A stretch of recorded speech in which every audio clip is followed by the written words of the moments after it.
ఆఖ్యాత దేవ యామంటివి జాతిని మన సొంత పుత్రుల కింద నిలువ అర్హత లేదువా. ఎంత మాట ఇది క్షాత్ర పరీక్ష కానీ క్షత్రియ పరీక్ష కాకూడదు. ఒకవేళ ఇది కుల పరీక్ష ఎందువా. నీ తండ్రి భరద్వాజుని జన్మ పెట్టింది, అతి జుగుప్సాకరమైన నీ సంభవం పెట్టింది. మొట్టుకుంటలు పుట్టింది కాక నీది ఏ కులము. ఇంత ఏళ అశ్వత్థామహుడు కురుకులవంతుడు అయిన ఈ శాంతలవుడు శివసముద్రం పారేగు గంగాధర్మను జయించలేదా. ఈయనదే కులము. నాతో చెప్పుతుగామయ్యా, మా వంశములకు మూల పుత్రుడైన వశిష్ఠుడు దేవవేశిగా ఓసి పుత్రుడు కాదా. అతడు పంచమదాధికమైన అర్థతీర్థ శక్తిని, ఆ శక్తి చండాలని మీద పరాశరుని, ఆ పరాశర పల్లిపుత్రుడైన విధవరాండైన మా కురుపితమ్మ అంబాలికతో మా పిల్లలకి స్వామివారు మా ఇంటి దాసుతో ధర్మ నిర్మాణుని మీదే కీర్తింపబడుతుంది.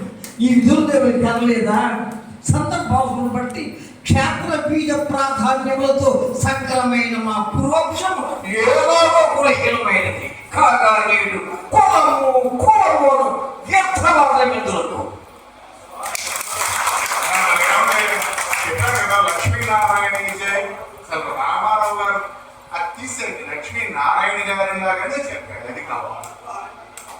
ఒక కళాకారుడు ఇన్స్పైర్ తీసుకోవచ్చు ఒక నటుడిని, కానీ తనలా తను నటించకూడదు.